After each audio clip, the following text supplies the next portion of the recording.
podcast. I'm your host, Dadio McDood. Yeah. Bengals are the best team in Yeah. Cincinnati. They are the best team in Cincinnati, John. Well, the best Easily. The Bearcats. professional football. Oh, okay, so best football team. Yeah. Easily. Yeah. Yeah. And, John, they have one of the top 5 quarterbacks in the AFC North right now. Easily. Yeah. Well, yeah. Yeah. John, we just saw Jake Browning make his first starts. We did. And it wasn't that bad. It wasn't that bad. No. Really, No, I think you and explain. I, yeah. Well, Explain. he didn't have like 8 interceptions, did he? No. He didn't get sacked 15 times. He did take some bad sacks, and those sacks, it was like he was Is trying bad to sacks better than no sacks?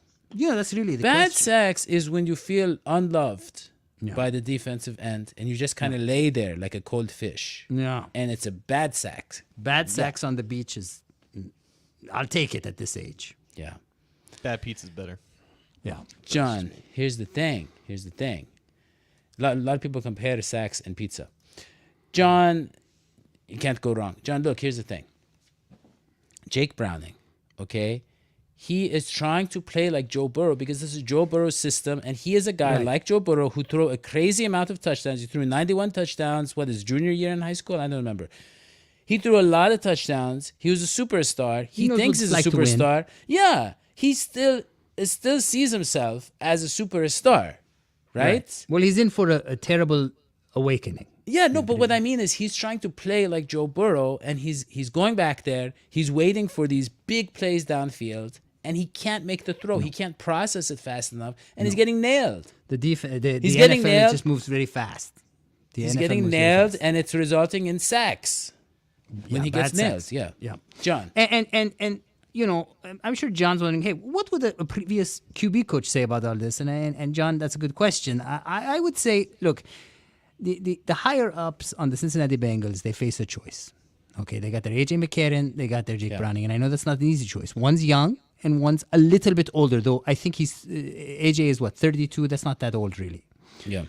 But anyways, one's a little bit older and one's young. One has been on the roster longer than the other. And maybe the idea is you develop Jake Browning. But at the end of the day, you put in a Jake Browning and you're going to get the Jake Browning out. Yeah. What you put in is what you get out. And if you think you're going to develop Jake Browning into some sort of superstar, it ain't going to happen, not in today's NFL. No. But you AJ know who McCarron- was, know who was a superstar very recently. AJ McCarron. Just this past summer, AJ McCarron. Yeah, AJ John, McCarron, the XFL. Now, John, and this John. is what he's wondering. And so I'm getting Yeah. to my point, Dadio, which is great. Right. Thank you for letting me do that. So, AJ, if you go with AJ McCarron, it's a whole different story. What you're telling different people is, I value you, and I know you like to enjoy watching the Bengals, and I know that that's ultimately what football is about, is entertainment. And there's nothing more entertaining than the redemption story. And there's nothing better than watching AJ McCarron come back after all these years and win a few games. And I tell you what, AJ McCarron could win us a number of games. John. And I wouldn't say that about Jake Browning, John. John, hold on. John, did you see his highlights from the XFL? Because I want to say... I did. And John, he's not the same quarterback we saw in Cincinnati. I want to just show you some of his highlights. He is making every type of throw you can imagine. He's making every type of throw in tight spaces. He's making throws on the run, off his back foot. He's making the little lobs into the end zone, right? He's splitting defenders, right? He's throwing it. John, he's launching it downfield with velocity. Again, look at this one. Through the defenders, perfect touch. He looks like a complete quarterback now. Well, that was in the XFL. No, that doesn't matter. Look at the throws. does Look where the matter. balls go. No, come on. They We just said Jake Browning can't play the way he played because of the pace and the challenge of the NFL. So you can't. An No, XFL but XFL clip is great. Yeah. But I think what would be more relevant is to see those clips of AJ McCarron on the Bengals back when he was in the NFL. And if you watch I think those, he's better than that. John, yes, hold on. John. I How do you think evaluate whether that? he's better or not, AJ McCarron was always pretty good and good enough, and Jake Browning is not good enough. So I think that the choice, and Jake, I hope you're not watching the show. I'm not the type of person to hurt feelings, but I really think that AJ McCarron, whether he's the XFL AJ McCarron or he's the NFL AJ McCarron, is good enough for the Cincinnati Bengals, and they could really ride out the year. Now, maybe Zach wants to lose a bunch of games because that's another strategy. Move yourself up in the draft. That's another strategy. Throw away the season. That's another strategy. I don't think it's a good strategy. And with your head coach, your sum total of wins and losses matters. I can't imagine Zach wanting more losses on his record. John. I know Hodgie speaking for the everyman, the average Yeah. Cincinnati citizen, Yeah. the average guy who was at his Thanksgiving and said, "Why don't we give AJ McCarron a chance? He can't be Yes. worse than Jake Browning, right?" And if you go back to March, when the Bengals didn't have a backup quarterback on the roster, mind you, they didn't sign Trevor Siemian until May, and he was presumably going to be the number 2. He lost that battle to Jake Browning.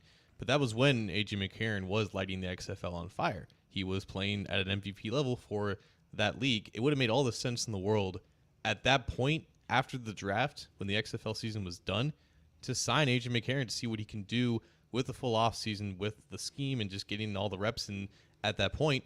They brought him in now, in September? He's been on the practice squad getting basically no reps compared to Jake Browning, who got the reps in training camp, in preseason when Joe Burrow was hurt. It would have made sense to put McCarron in this situation had they signed him back then. But now you're taking a guy who did, again, dominate in the XFL, but hasn't gotten the reps that Jake Browning did. And even if he did dominate the XFL, do you guys know who PJ Walker is?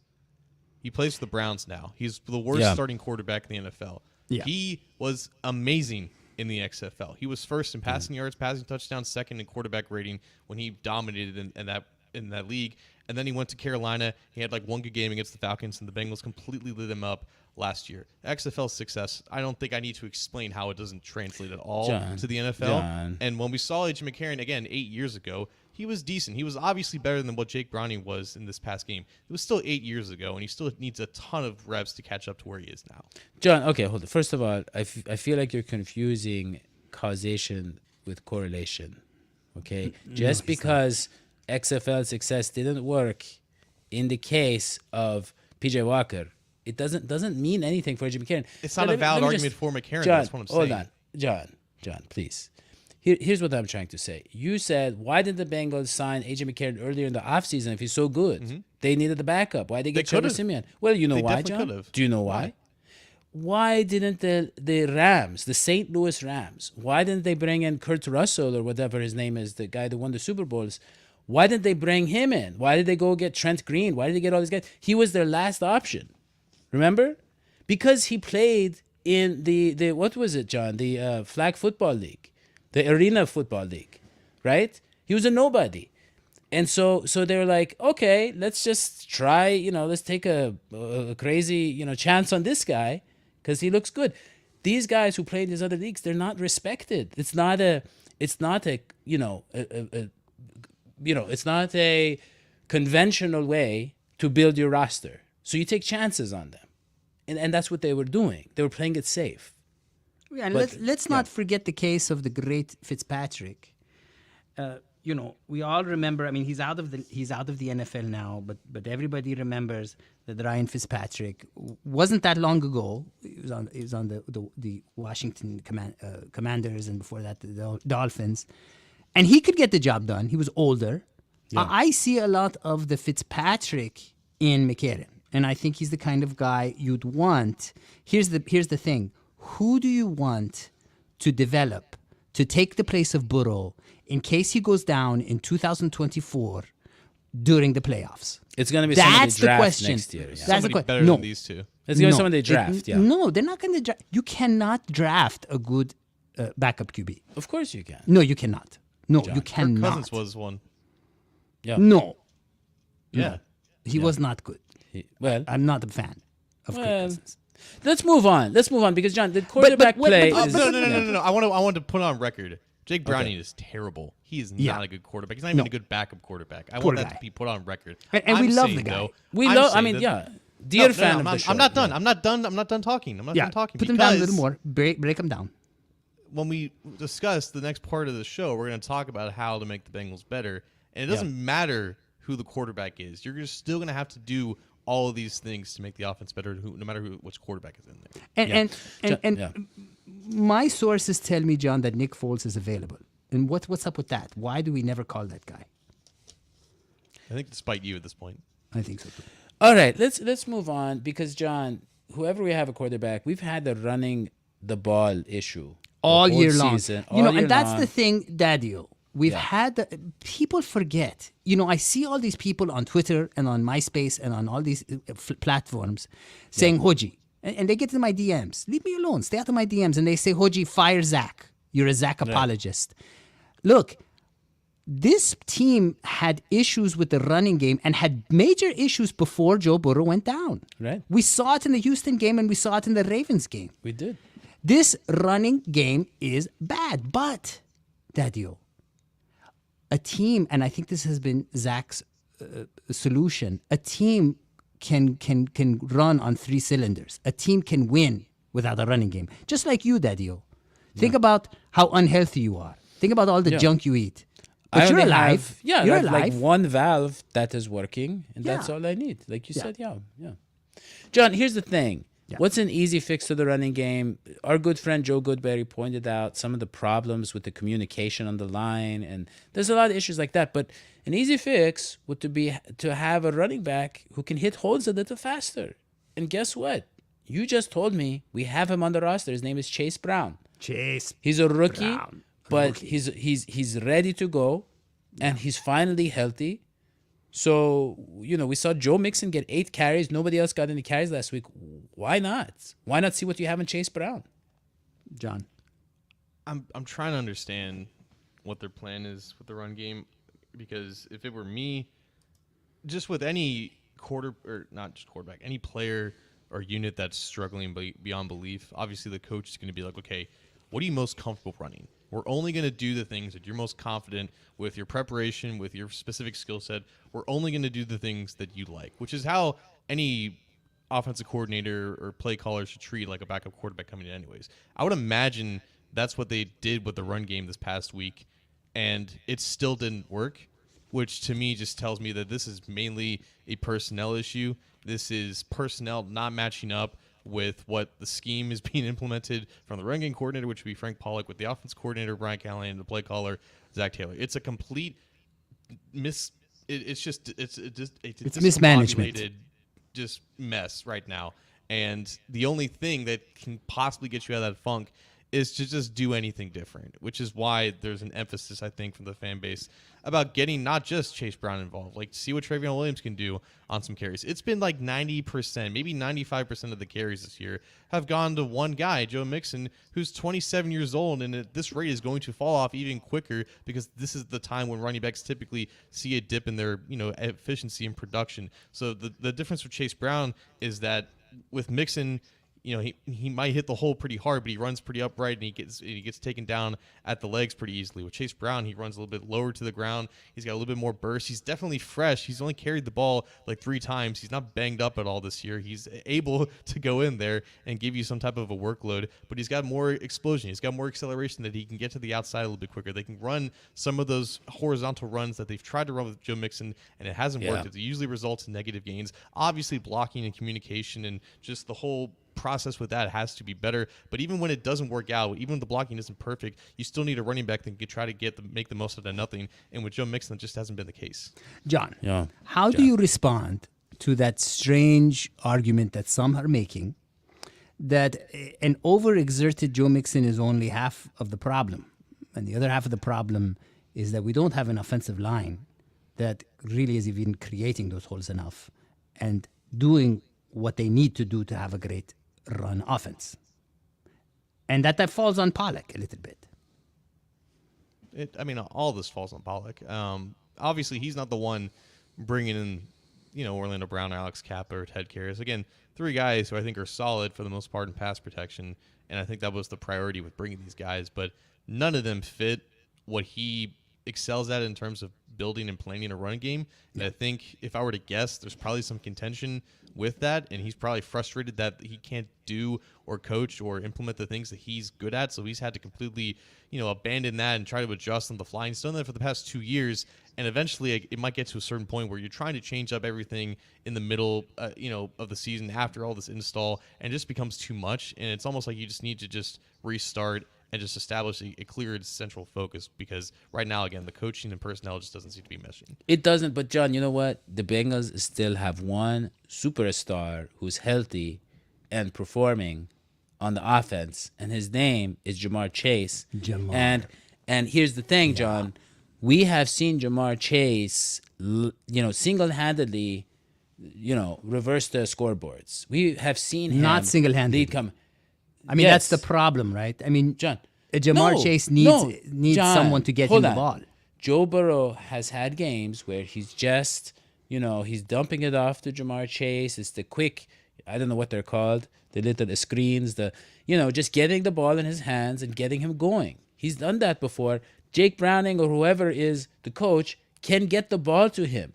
It doesn't have to be these deep passes, right? Just put the ball in his hands. Give him more than 6 targets he had last game. They It's tried ridiculous. that. Give him Dadio. 16 targets. If you were watching the last game, they tried that a few times, and it was very ugly.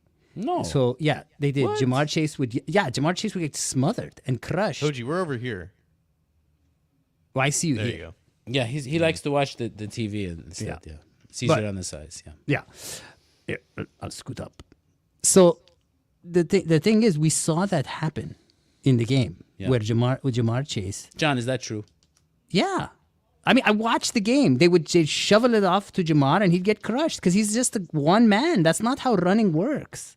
You've got to create a wave of offensive linemen pushing and making holes, and then the person runs through. You can't listen. We're talking you about can't the receiver, Jamar Chase. I know, but you're talking about doing like a short little pass to him, so he's basically like doing a running kind of scheme.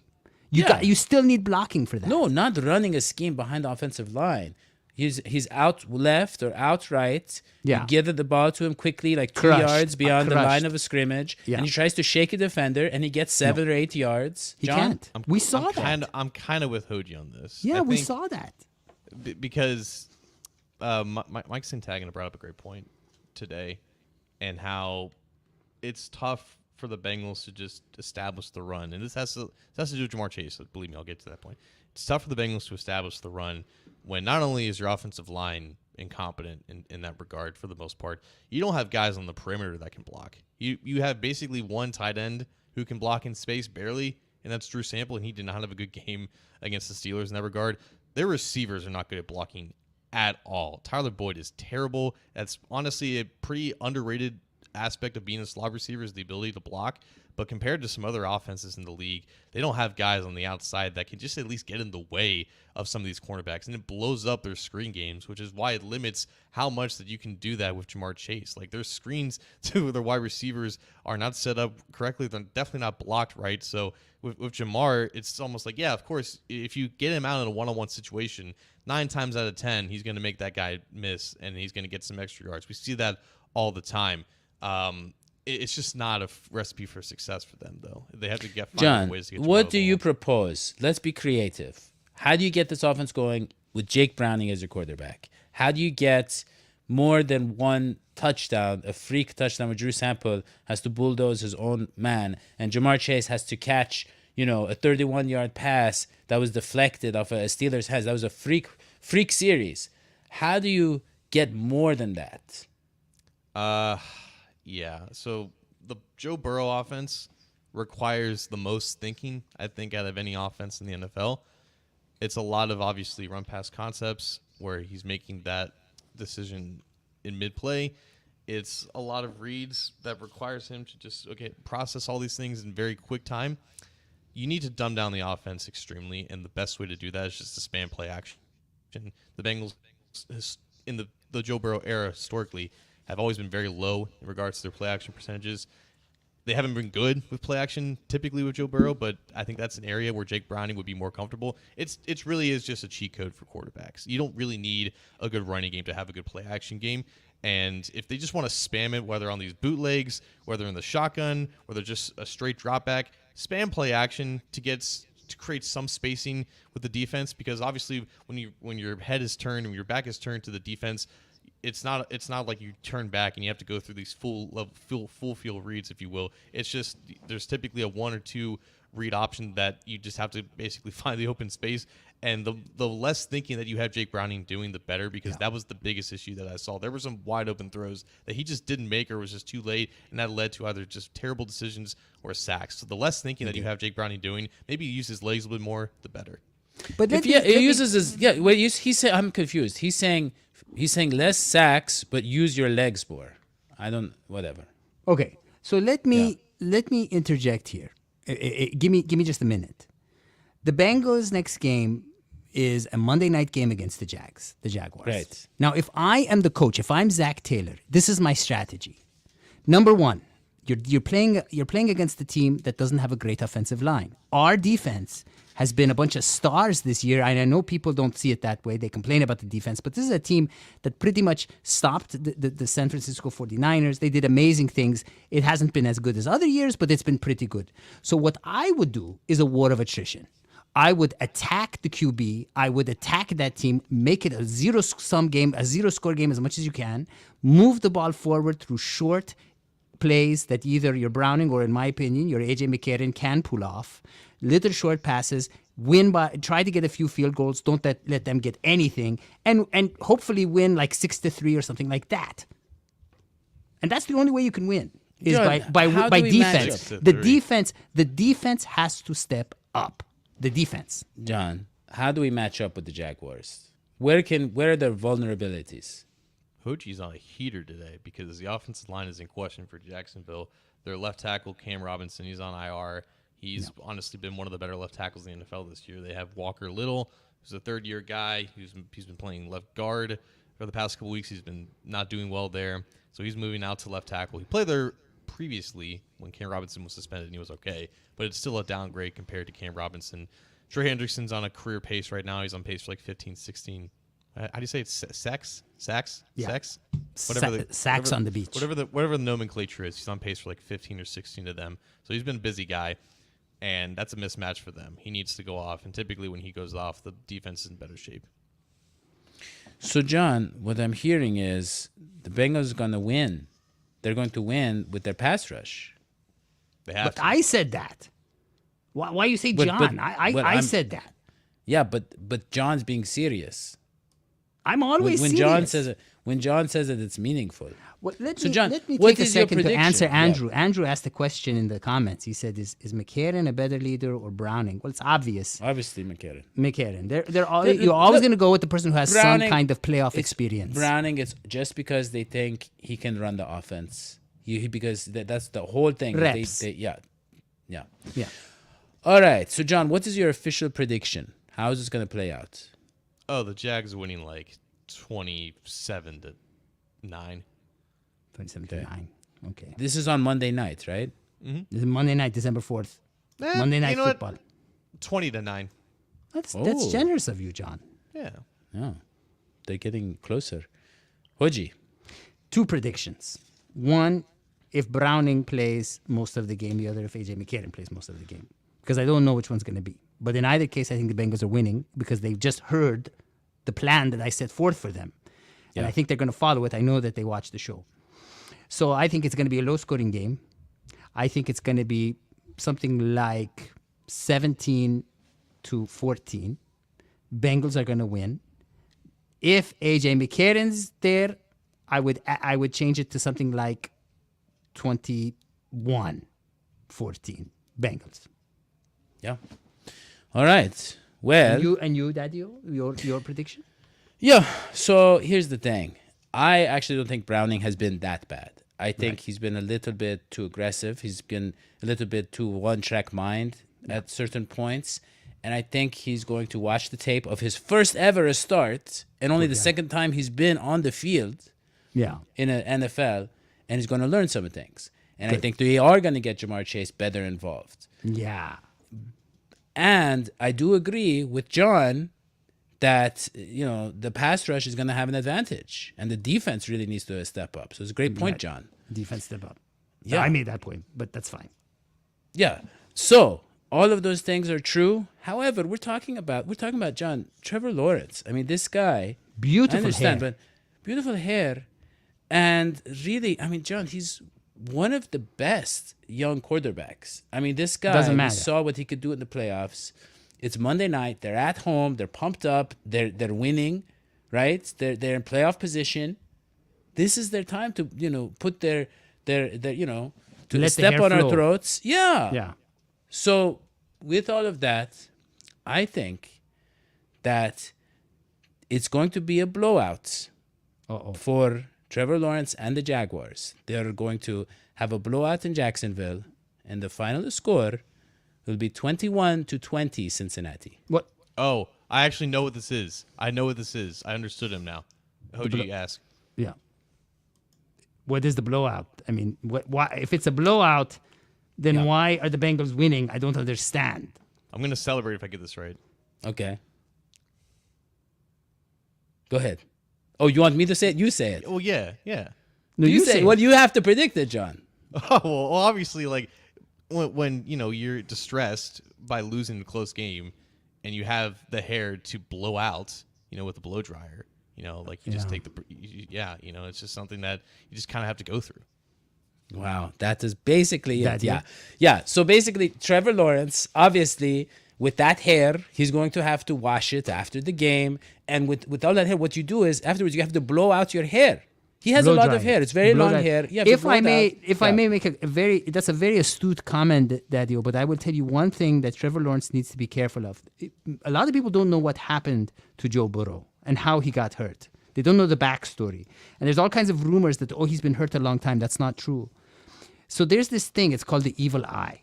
Okay, and in my village, we believe in it purely and truly. And Joe Burrow is a victim of the evil eye. Someone was jealously looking at our quarterback. Boom, there went his wrist. With hair like that, Trevor, if you're watching this show, please cut it short, do something. You're going to get that eye, you're going to get hurt. I called it on this show. If he keeps flaunting the hair, people like me who don't have hair, it's not even in our control. We zap like lasers from the eyes, and he will get hurt. And I don't want him to get hurt because I think he's got beautiful hair. Exactly. Well, with that, John, What should they put in the comments? what you should put in the comments is Browning or McCarron. Do we make the jump now? Do we stick to the script? No. Do we stick to the guy who's been, in the system? Or do we take a risk on the XFL My Lord, guy? I mean, us Do we go McCarron down truthers, John, McCarron truthers, we've been suffering on. for years. John, Since 2015, we've been saying, give the guy a chance. John, Kurt Warner was 28 years old when he stepped glad you out got of his the name barn. right. He stepped out of the barn. He stepped out of the arena. He stepped out of the Walmart where he was bagging groceries. And one is day this? later, he's in the Hall of Fame. John, he came out, he threw 5,000 yards, 50 touchdowns right away.